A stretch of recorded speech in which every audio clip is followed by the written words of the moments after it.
Merci de choisir Nile TV International, mesdames et messieurs. Bonjour et bienvenue à cette nouvelle émission de Midi au Cœur, un programme qui vous présente tout ce qui s'est passé sur la scène égyptienne ces dernières 24 heures. On va commencer par cette nouvelle sur le président Abdel Fattah el-Sisi qui a assuré que l'Égypte tenait à coopérer avec les compagnies internationales en tant que partenaire contribuant efficacement au développement du pays. Le chef de l'État a affirmé que la consolidation des investissements du groupe international Vodafone en Égypte intervenait à la lumière de l'expérience de cette dernière dans le domaine de la communication et la transformation numérique que l'Égypte œuvrerait à pratiquer dans la gestion des nouvelles villes. Ces déclarations ont été faites lors de la rencontre entre le président Al-Sisi et le directeur exécutif de la compagnie internationale Vodafone, Nek Rides. Ce dernier a souligné que l'Égypte témoignait d'une opération de développement global et des méga-projets qui reflétaient la confiance des investisseurs dans l'économie égyptienne, notamment la gestion de la crise de coronavirus. Il a ajouté que Vodafone était sur le point d'expérimenter la 5e génération des réseaux de téléphonie mobile dans la nouvelle capitale administrative.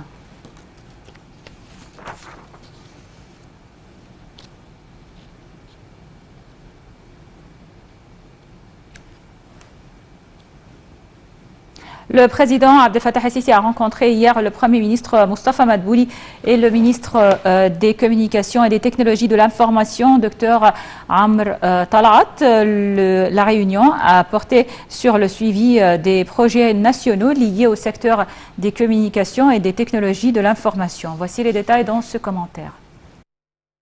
Le président Abdel Fattah el-Sisi a rencontré hier le Premier ministre Moustapha Madbouli et le ministre des Communications et des Technologies de l'Information, Dr Amr Talat.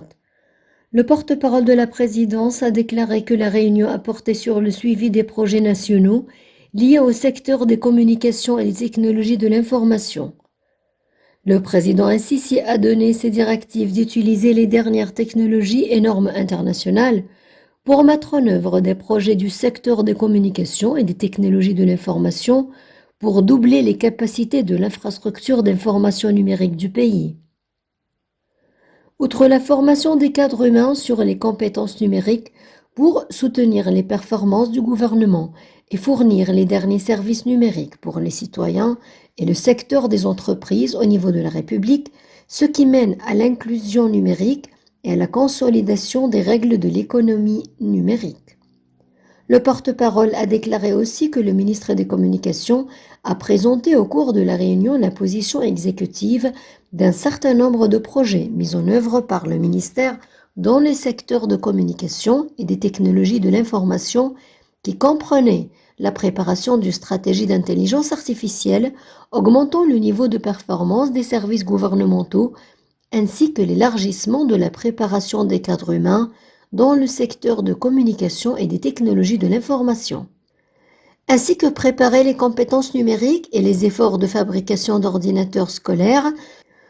Au cours de la réunion, le chef de l'État a également été informé des axes de mise en œuvre des initiatives Égypte numérique et Notre avenir numérique, ainsi que les efforts visant à développer l'infrastructure Internet afin de faire face à l'utilisation intensive au cours de la période actuelle en raison de répercussions de la pandémie de Covid-19.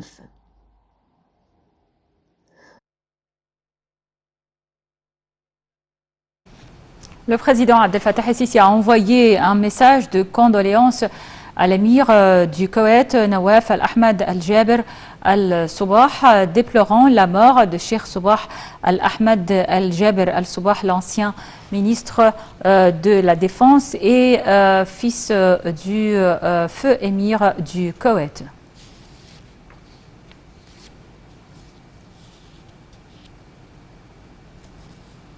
Le Premier ministre Moustapha Madbouli a passé en revue un rapport soumis par la ministre de la Culture, Inès Abdeldaïm, sur les réalisations accomplies au cours de l'année écoulée. La ministre de la Culture a déclaré que son ministère avait mis en œuvre plusieurs projets dans le cadre du plan de l'État pour améliorer les conditions de vie des citoyens au niveau social et culturel. Inès Abdeldaïm a cité entre autres l'inauguration du projet du théâtre et des cinémas hivernal d'Al-Sadet au gouvernorat de Monofeya, du palais de la culture de Wadi Al-Natroun, du musée de l'Institut supérieur des arts populaires, de l'école des arts dépendant de l'Académie des arts, de l'école de l'Académie des arts pour la technologie appliquée, ainsi que la restauration de l'Institut supérieur de la musique arabe. La ministre de la Culture a aussi annoncé l'achèvement de l'installation des bibliothèques à proximité de l'Académie des arts.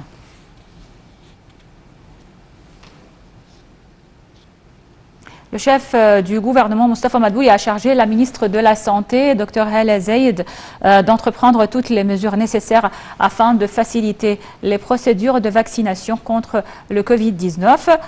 Il a rappelé à cet effet que la priorité devrait être accordée aux personnes âgées et ceux ayant des maladies chroniques qui seront les premiers à être vaccinés durant la première phase. Dr Moustapha Madbouli a donné cette directive lors d'une réunion avec la ministre de la Santé qui a fait un briefing des résultats de sa récente visite aux Émirats arabes unis. La ministre de la Santé a indiqué avoir examiné avec la compagnie émiratie des services médicaux G42 le plan visant à importer successivement en Égypte le vaccin anti-coronavirus produit par le laboratoire chinois Sinopharm. La ministre a ajouté qu'elle coordonnait les efforts actuellement avec tous les appareils concernés pour assurer la distribution des vaccins.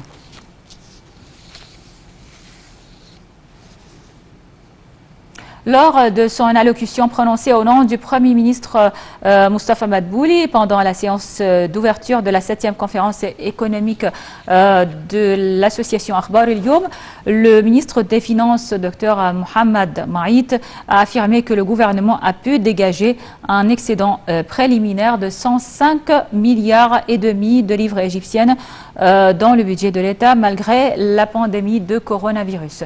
Les détails dans le commentaire suivant.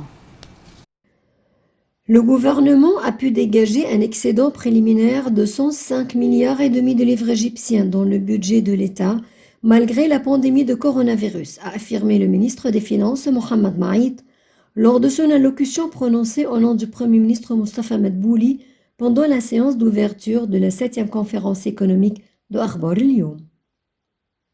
La pandémie de coronavirus a été une crise sanitaire qui s'est transformée en crise économique mondiale et aussi en une crise sociale qui a touché la plupart des aspects de la vie dans tous les pays du monde et aurait des conséquences majeures, a-t-il indiqué, ajoutant que le gouvernement égyptien avait pu faire face à cette crise et à ses conséquences sur l'économie égyptienne et la vie sociale en allouant un montant de 100 milliards de livres égyptiennes, ce qui représente 2% du produit intérieur brut et pousse un ensemble de décisions incitatives visant à réduire l'impact de cette pandémie.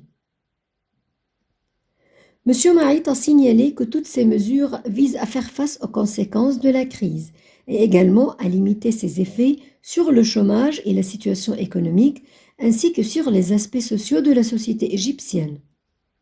Par conséquent, la performance de l'économie égyptienne a été classée par le Fonds monétaire international FMI comme l'une des meilleures performances en termes de dépenses consacrées à faire face à la pandémie.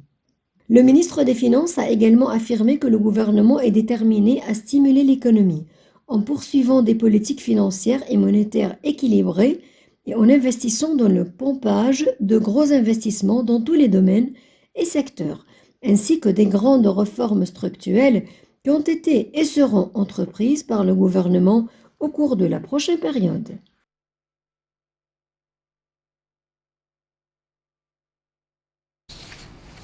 Et on termine par cette nouvelle. Les gouvernorats de Luxor et de Fayoum ont observé aujourd'hui un phénomène très particulier, un phénomène astronomique très exceptionnel, prouvant que les anciens Égyptiens avaient donc été pionniers dans le domaine de l'astronomie. C'est donc la tombée perpendiculaire du Soleil sur les temples de Karnak et aussi à Fayoum, sur le temple de Qasr Qarun à Fayoum.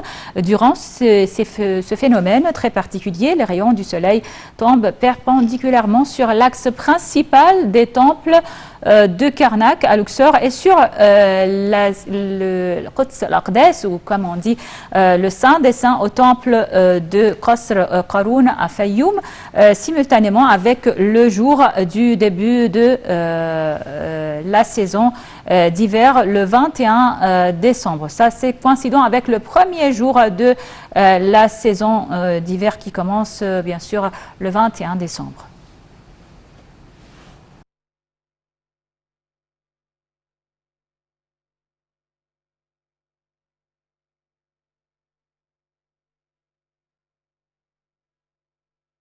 Alors, ce sont des images qui nous parviennent des temples de Karnak à Luxor, en Haute-Égypte.